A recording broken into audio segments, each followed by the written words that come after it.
Well guys, it's kind of cold out here. It's like 10 degrees and of course my GoPro 8 decides to take a poop.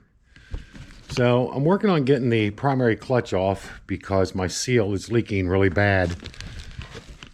And as I checked it, as I popped it off, the camera was dead. So you got to get this tool, you got to screw this thing in and impact it to get it off. Packed it full of grease, just so you know that.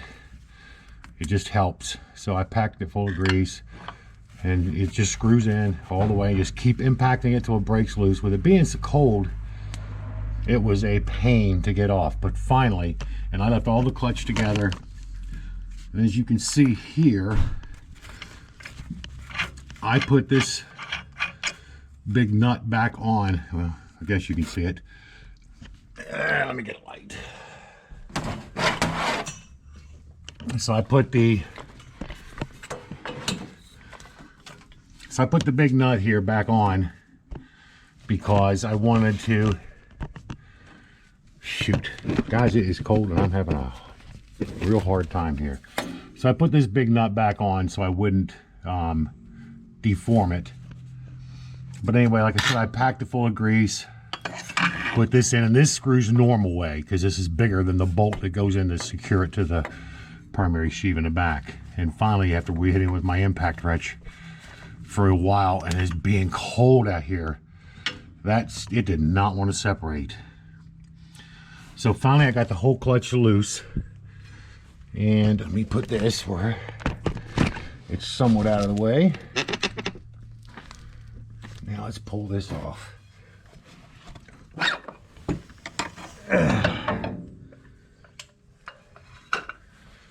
And look what we have there.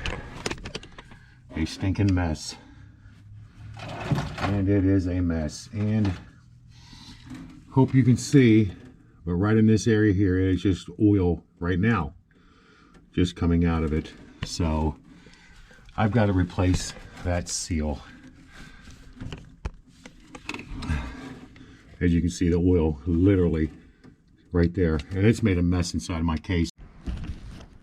So it's been a week, guys. It still hasn't gotten any warmer. As you can see, it's still cold here. It's probably 10 or 12 or maybe 15 degrees out today.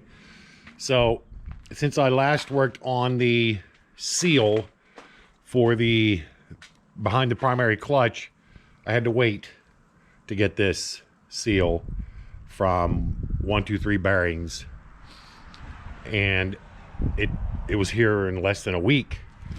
But I ordered them as well from Amazon, and I don't know what's taking them so long. They're supposed to be here today. It's a Sunday right now, and should have been here already, but I don't know. I got them from 321 Bearings quicker, and there was no delivery cost or nothing, and they were like $4 a piece for the seal. But you still have to buy the tool, which I'll put a link for the tool where I got it from Current RV in the description below. All right, guys, I'm going to try to clean this thing right where it sits. So I'm going to try to clean it right where it sits with just brake cleaner and hope I can contain the mess. I'm going to do my very best.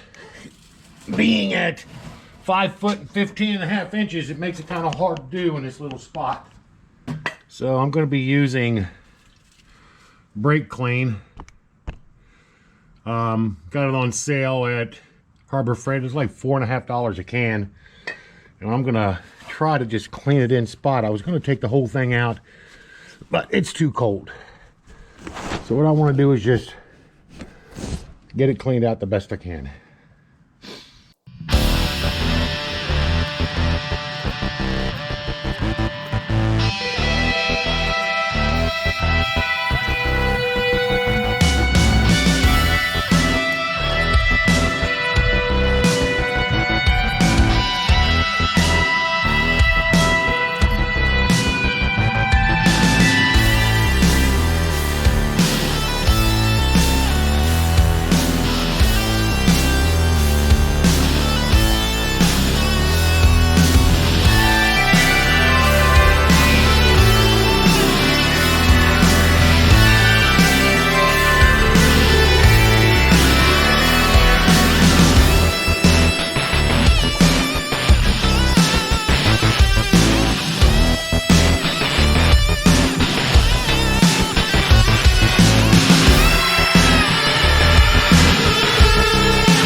unfortunately, I couldn't get one from Napa. They could cross-reference it, but getting it was yet another story because they did not have a list for it. They used to, but not anymore. All right.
But if you don't put the nut on, you will definitely take a chance at destroying the threads, and this old boy is not going to be doing that.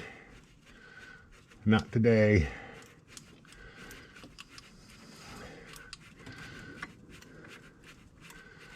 So, like I said, leave the nut on here.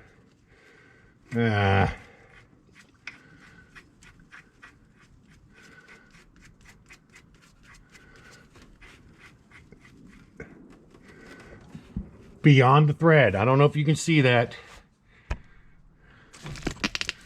but where the thread of this shaft is, you want to make sure this nut is out past it so you do not destroy that shaft from the primary. Oh, man, it is cold, guys. Whew. Should have picked a different day to do this.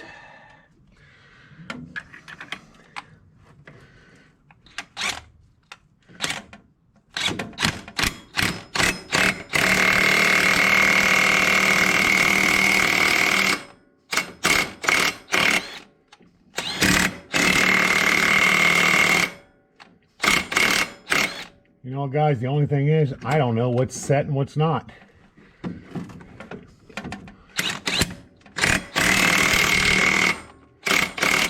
All I can tell you is it keeps going back.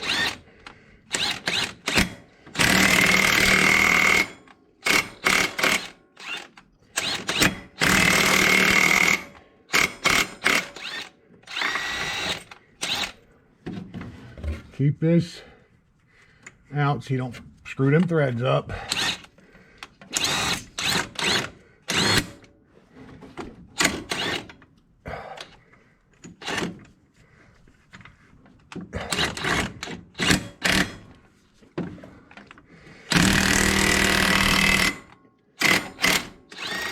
I guess that's it.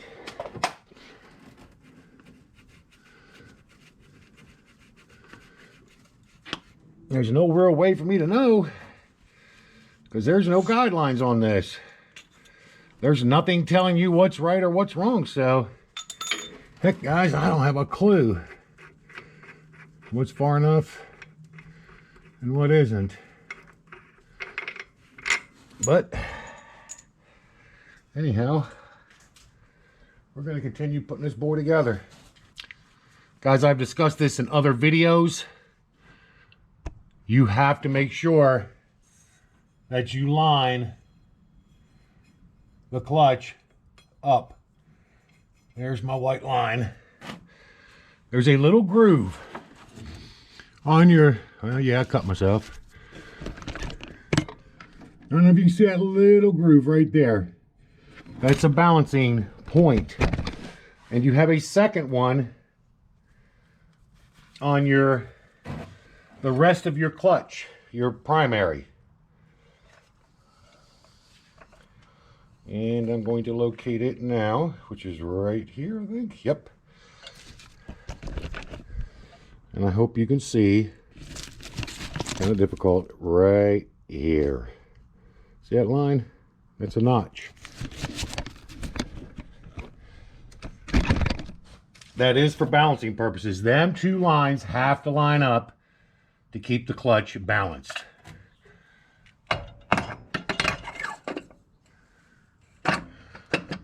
And that's what keeps everything balanced, guys.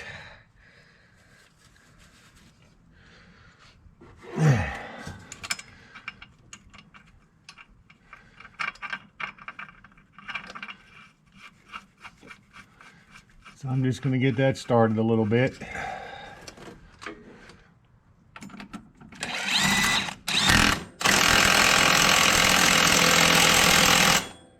That's tight, man.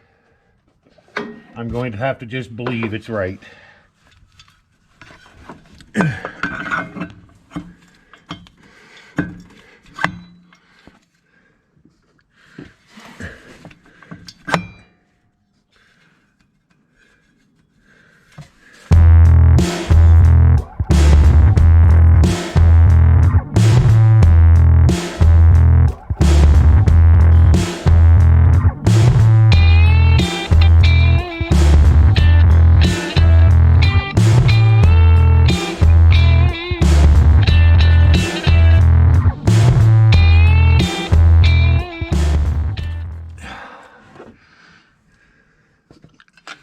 Time to put this on, and this is a thread that turns righty-tighty. Everything there is lefty-loosey, or lefty-tighty.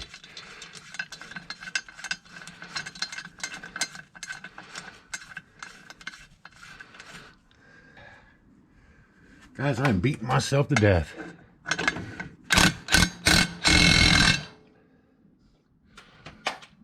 Okay, next we want to take, whatever you do,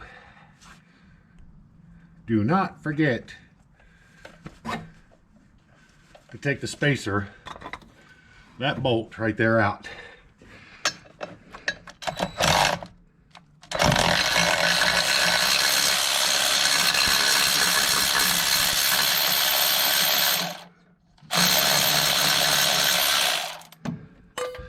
And don't forget to store it where you don't lose it, because that's what causes the clutch to separate. And as it stands now, my clutch is back installed. I hope everything's okay.